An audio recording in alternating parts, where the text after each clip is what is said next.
Hey, what's up, everybody? Welcome to this week's episode of the Wealthy Legacy Journey. Super excited. We have all three of us here today, which is super awesome. Got Nathan, got Tim. Thank you guys for being here today. Of course, very excited to be here. Oh, yeah. So we've got a really cool topic that I am personally passionate about, excited about. I personally have chewed on over and over and over, just mulling on this. And that is, what does it look like to live in your God-given purpose? And there's a bunch of questions when I texted out to Nathan and Tim today about like what we're going to be talking about.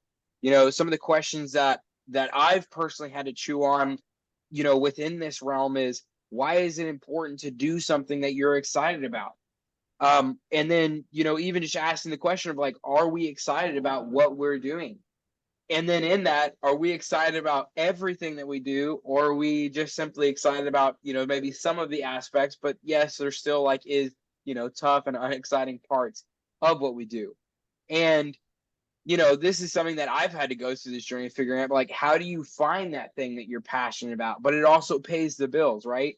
And, sometimes the answer is building tents, kind of like Paul had to do, where he had his ministry, but then he also built tents. And so what does that look like lived out? So we're going to kind of try to answer all of those questions. Of course, we'll go through the framework. We'll build a framework up for how to go about living out your God given purpose. But, I want to kind of open up the floor first to either one of you guys who kind of want to kick this first question off of, why is it important to do something that you're excited about? Go ahead, Nathan. It's all yours, brother. Why is it important to do something that we're excited about? I think, well,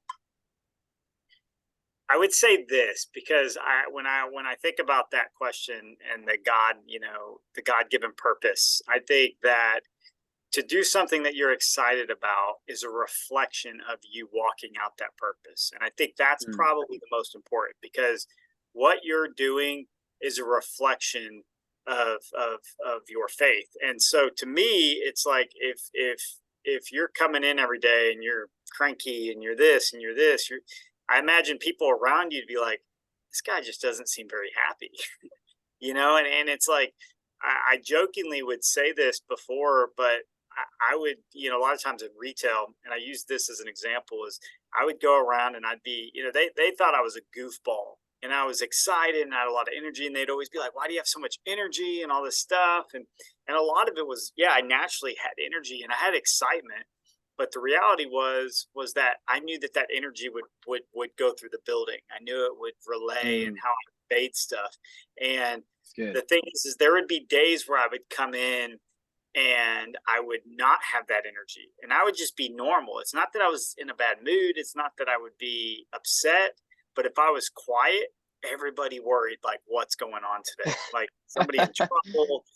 And it just, but That that's, still happens today, by the way. yeah, but that's the example of like, that's why I think it's important to be excited because Yeah. you're a reflection of what we're here to do. And if it's a Right. drag of what we're doing, then what does that say about, us going in and day out of what we're trying to do and what our goal is? So to me, I think it's important just because it's ultimately a reflection of Right. what so Well, and that's actually really cool. I'm going to try to pull this up here. Hopefully, I'm not messing up the Zoom call and doing this. But I want to read this thing that I wrote. So I just read this. I finished this past week the book Entre Leadership by Dave Ramsey. And let me get back to the call here. And I wrote down this like one kind of remembrance for me inside of the wealthy legacy journey. And I said that accept the fact that the wealthy legacy journey is just that, a journey. The road will be long and hard to traverse. You will get sweaty and maybe even dinged up along the way. Don't forget to prepare for the journey ahead of time. Talk to others who have walked the journey. And then on the journey, focus on enjoying the path. If you don't learn how to enjoy the journey, you will not have the strength to endure all the way to the beautiful mountaintop. And, whenever I sit back and I think about why is it important to do something that you're excited about, I think if you're doing something, just like you said, that you honestly feel like it's a drag every single day, and you're just doing it for the money, like that's never ever going to be enough motivation to get you where you need to go.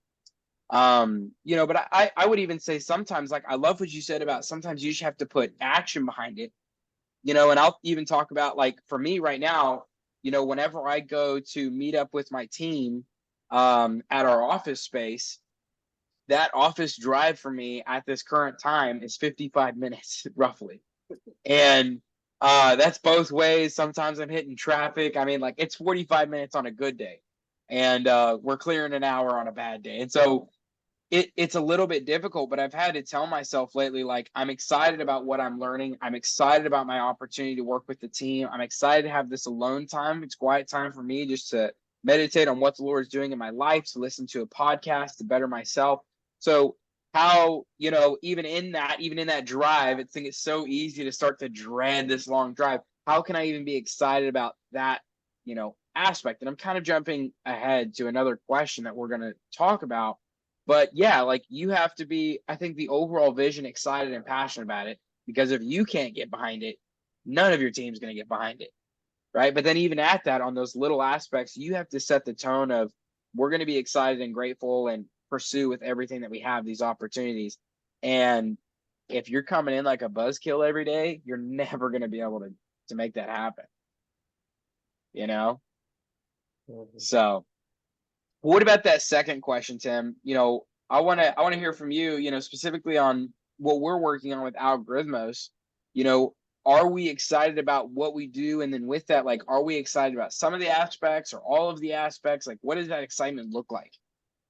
Just to step back just a little bit there, Kendall, I think one of the things I look back at, like, the first 15 years of my adult life, I spent, like Nathan said, when you walk into a place, you try to bring a smile, you try to bring joy, but I wasn't living in my purpose. I was chasing money. I was chasing the flesh. I was chasing just whatever the world told me I should be doing, what my life should be looking like.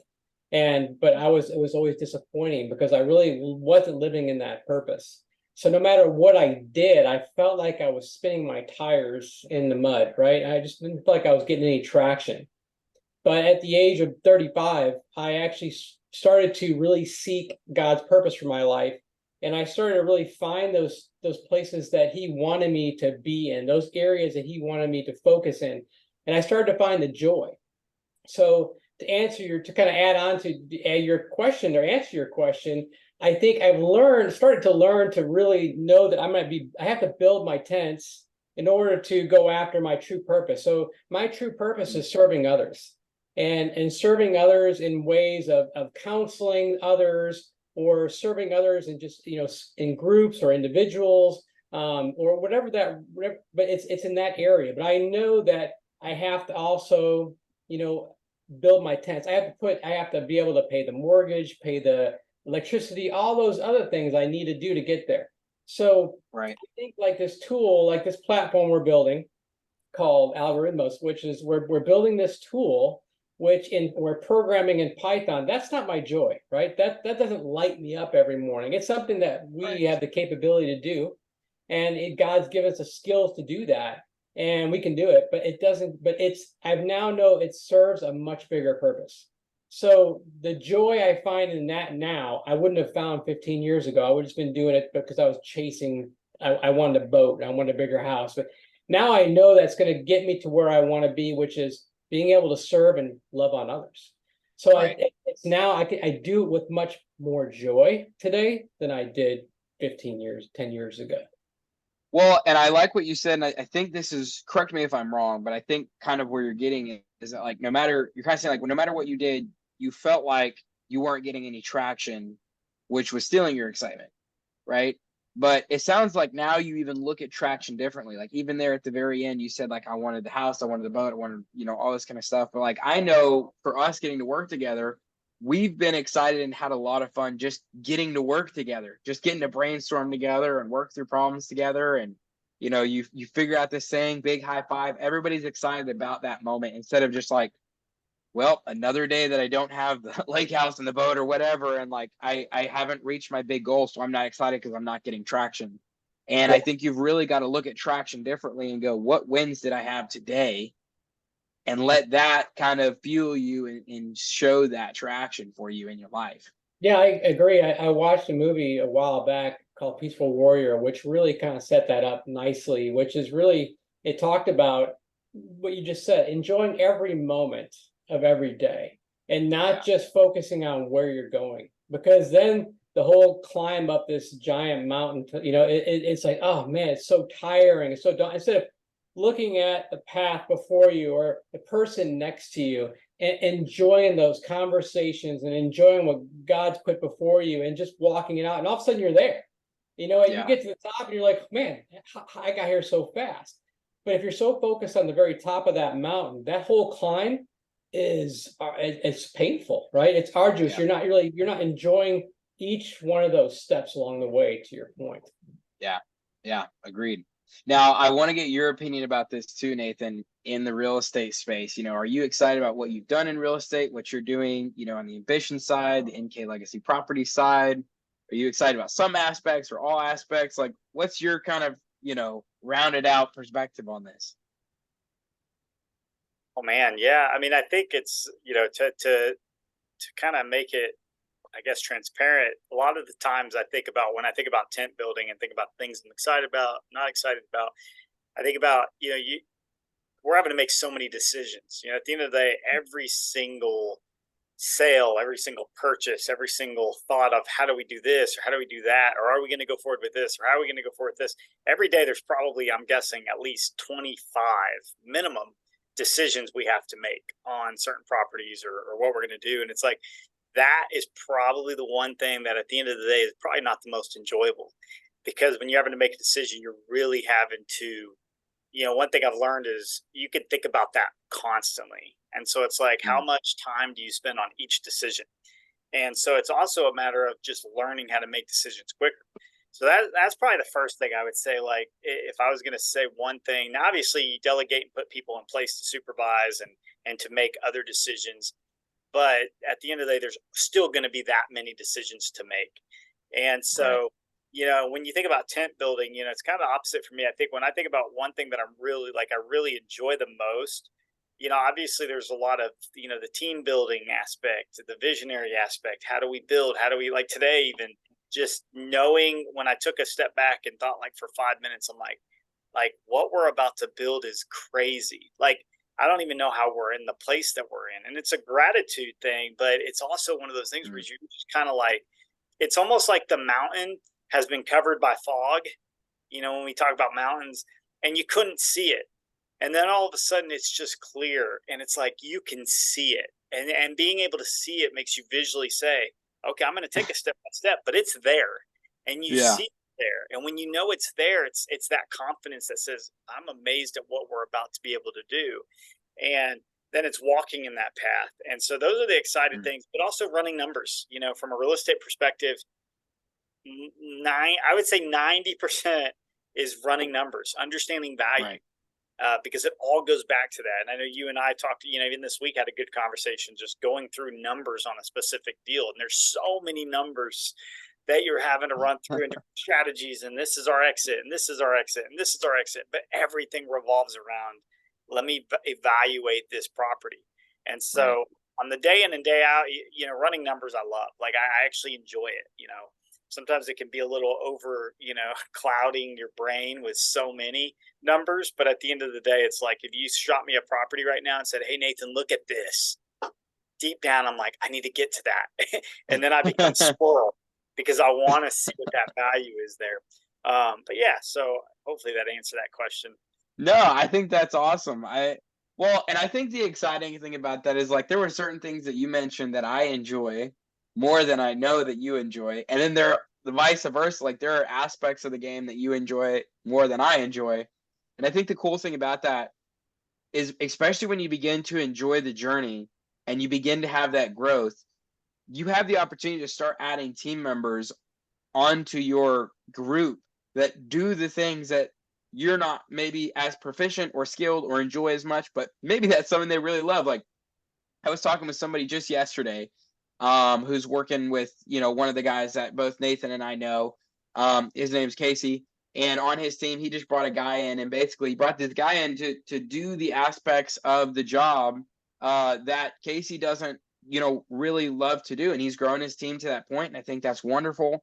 But when I talked to this guy, I was like, how do you feel about the job that you do? And he said, I really enjoy it. Like, I love, doing the data. I love doing all the, looking through all the records and, kind of doing this busy work. And he was really happy with that. He's really excited about the job that he has.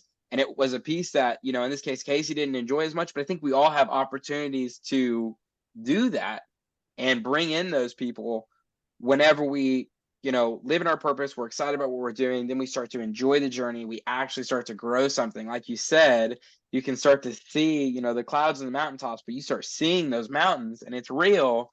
You go to that point, like, that's exciting, and so that's a very exciting part of the journey, like working with the team. And there's so many things about business that, are more than just the big thing, like more than just real estate. Now I'm learning how to work with a team, how to inspire people, encourage people, how to motivate people, how to get this person to do this task while I get that person to do that task. And, that's something that I actually enjoy more than the deal itself. A lot of times I love working with people.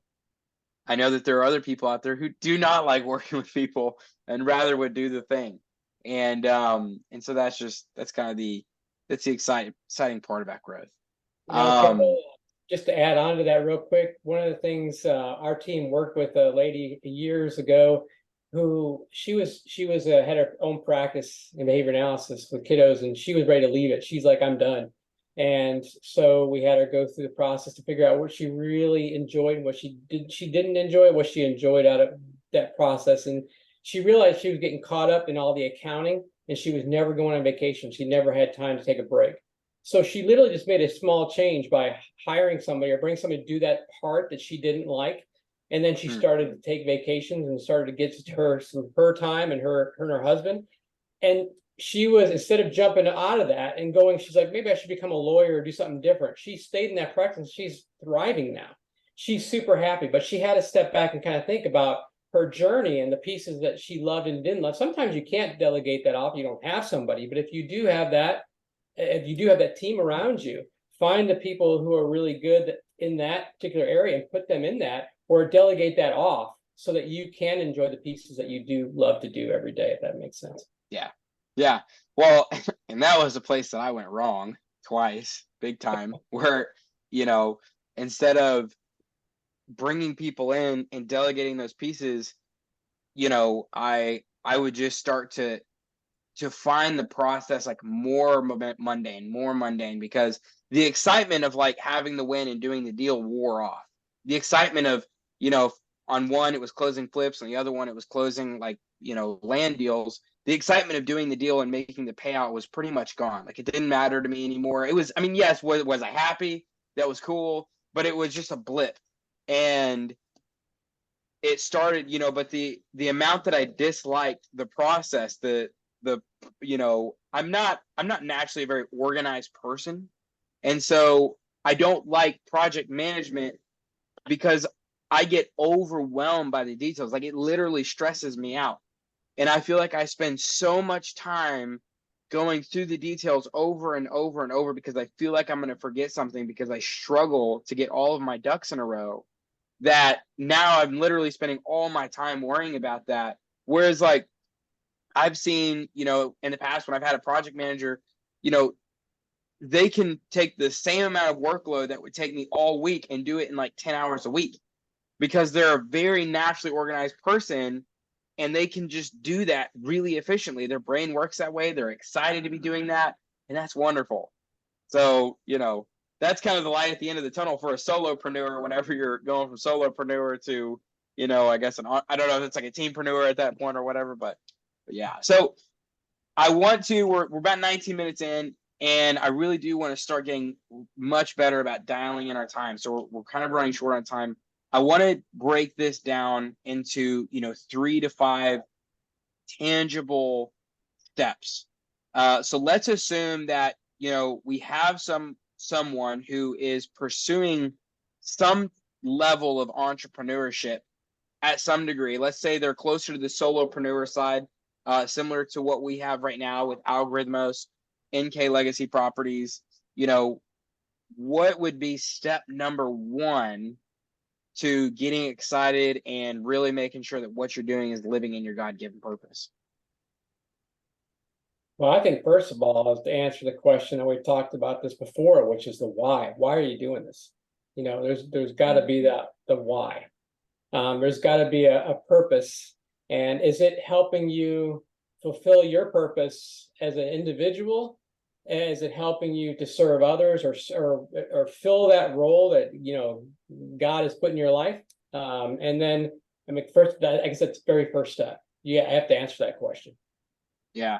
Well, and that's actually really cool. So one of the things that Dave Ramsey talks about in EntreLeadership is how important it's to have goals and then vision and then a mission statement.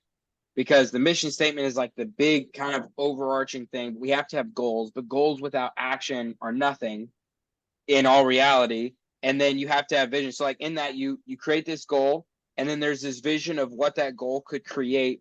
Does that vision and goal line up with the mission statement? And then finally we take action on that whole thing. But one of the things that he said whenever they hire somebody onto the team, before that person's hired, they have to know the mission statement of the company. Once that person is hired, they have to then at that point create their own personal mission statement and explain in that mission statement for themselves, their personal mission statement, how the job they're doing for the company helps them to live out their goals and their dreams. So that way, if anytime they're starting to get discouraged, they can have a renewed excitement about what they're doing, because they can remember, this was my mission statement. This is what I wanted to get done. And this is how this job helps me to get that done. And then you can begin to reevaluate, is this job still allowing me to reach my dreams and my goals? And if the answer went from yes to no, what shifted, what changed? How do we get back?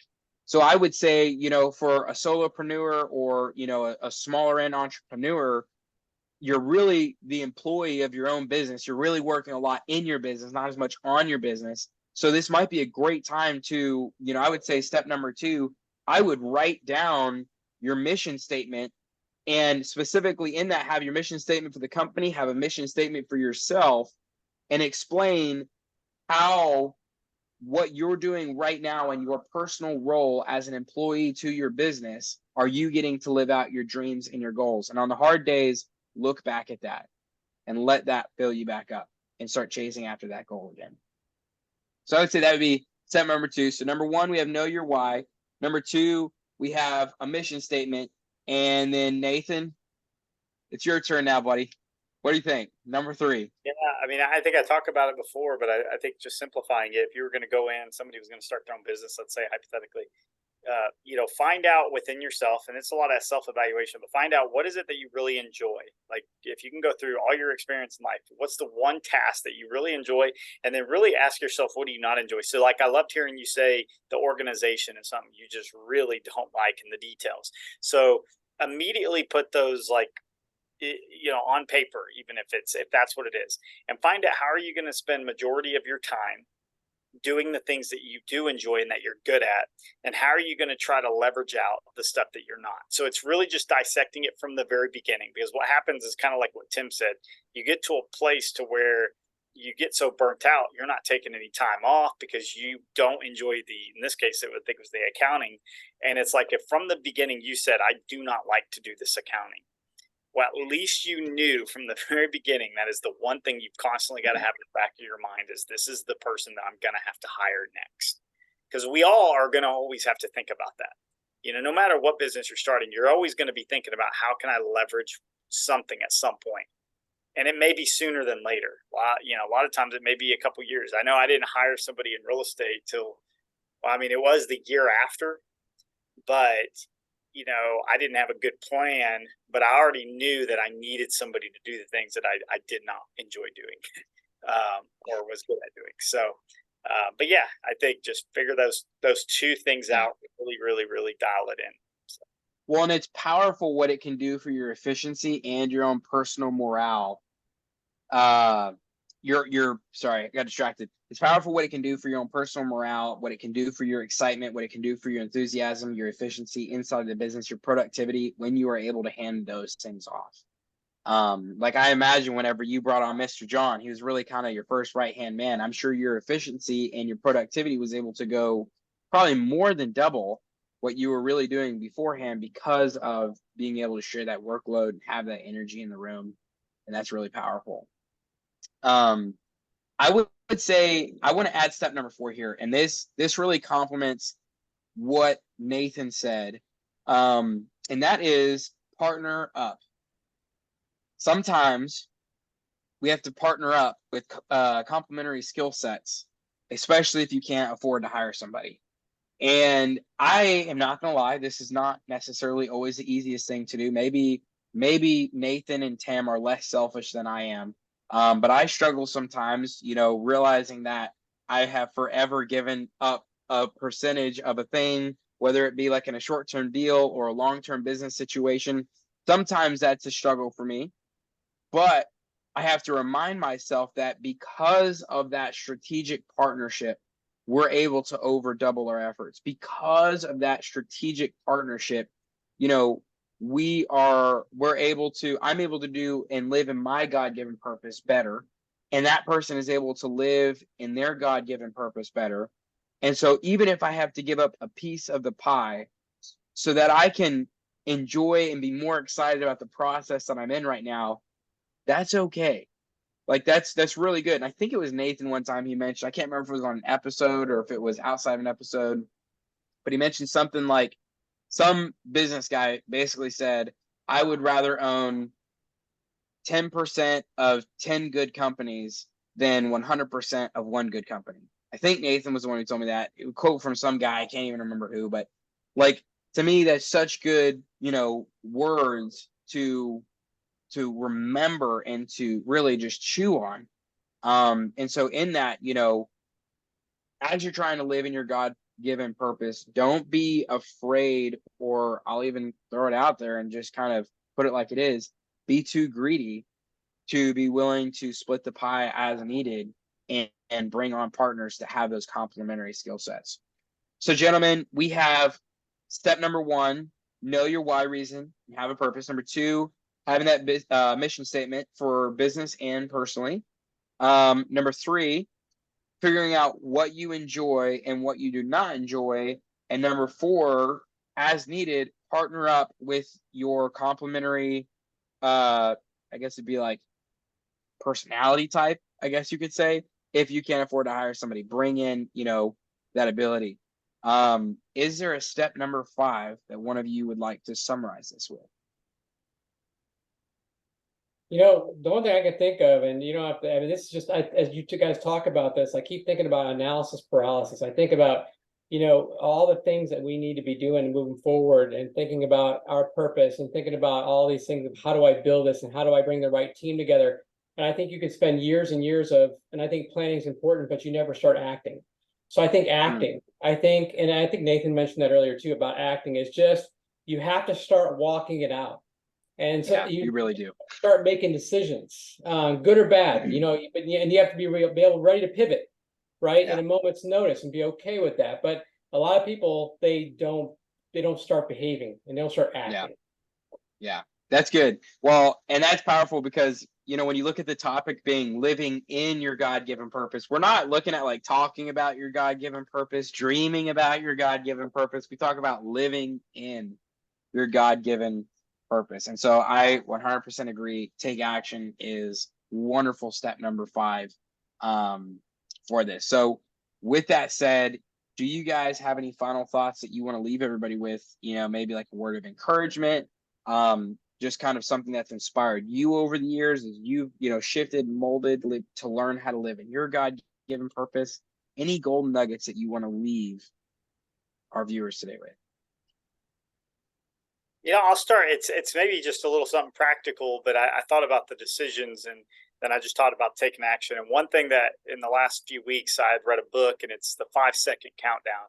And what it is it's getting out of that. It's basically exactly that, the paralysis analysis. And it's instead of overthinking, counting down 5, 4, 3, 2, 1, and at that one, you're making a decision. And just trusting that it's going to be the right way. With, it could be many failures, but it's as simple as even just when you wake up, 5, 4, 3, 2, 1, get out of bed instead of snoozing. And I've even challenged my guys to do it, but I've also challenged them more so to do it with me. So like yesterday, one of the guys real quick was like, "Do I need to go ahead and count down from 5?" And he said 5, 4, 3, 2, 1, and I said, "Go ahead, do it." And what it does is it completely sheds that weight. And I think when you're going to start your own thing up, it's really important. Like he said, just taking action sometimes is just making a decision. And once again, I said that's kind of a hard part sometimes. So 5, 4, 3, 2, 1, take action.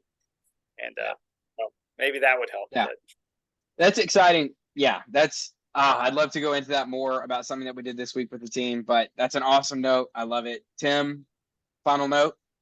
Just real quick is just enjoy every day, enjoy every moment. Don't sweat tomorrow. Just think about today, focus on your day, and then spend time with those around you that you love. Like I said, like you said, I get the opportunity to work with you all the time throughout the week. What a blessing that is. Not many people get to have the opportunity to work with their kids. So yeah, look for those opportunities and embrace them, and just enjoy each day as if it were your last, because we're not promised tomorrow. That's good. Well, I think for me, especially when I look at living in your God-given purpose, I know that the Bible specifically says God gives grace to the humble and he's opposed to the proud. And that's something that has been working in my heart lately. And so I would say you've got to be humble enough to grow. And, a practical step to that for me has been like over the last 2 weeks. I know I talked about that last week, and I actually finished the book Entre Leadership by Dave Ramsey, and it was wonderful. And I've already bought my next book. It's going to be Good to Great by Jim Collins. Very excited to get into that book. But, not only being willing to listen and learn from these guys, but also to apply it. And, realizing that you're probably not all that in a butter biscuit, but realizing that there's a lot of places that, we have to grow. Like even this week, Nathan and I had a conversation, and I had made a bad call in a situation. So for me, I really had to work on being humble enough to really just honestly admit, number one, that I had not made a good decision in that moment. And while it wasn't like the end of the world, I had to still admit that.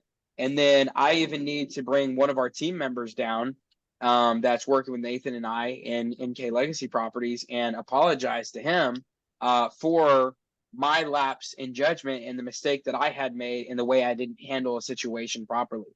But being humble enough to actually, face that and apologize and mean it, with nobody telling me that I had to do that, that was not easy. But it was a growing experience. And, so in that, I hope you guys are getting value out of what we're talking about here on the Wealthy Legacy Journey.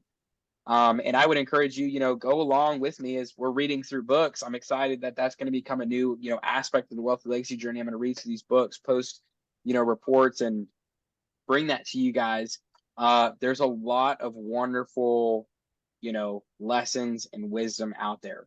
So soak that up and then apply it. You're not above it. And neither am I, and neither is Tim, and neither is Nathan. I know they would say the same thing. So we're really excited to have you guys here. Thanks for stopping by. And with that said, we'll see you guys next week. Here is to you and your own personal Wealthy Legacy Journey.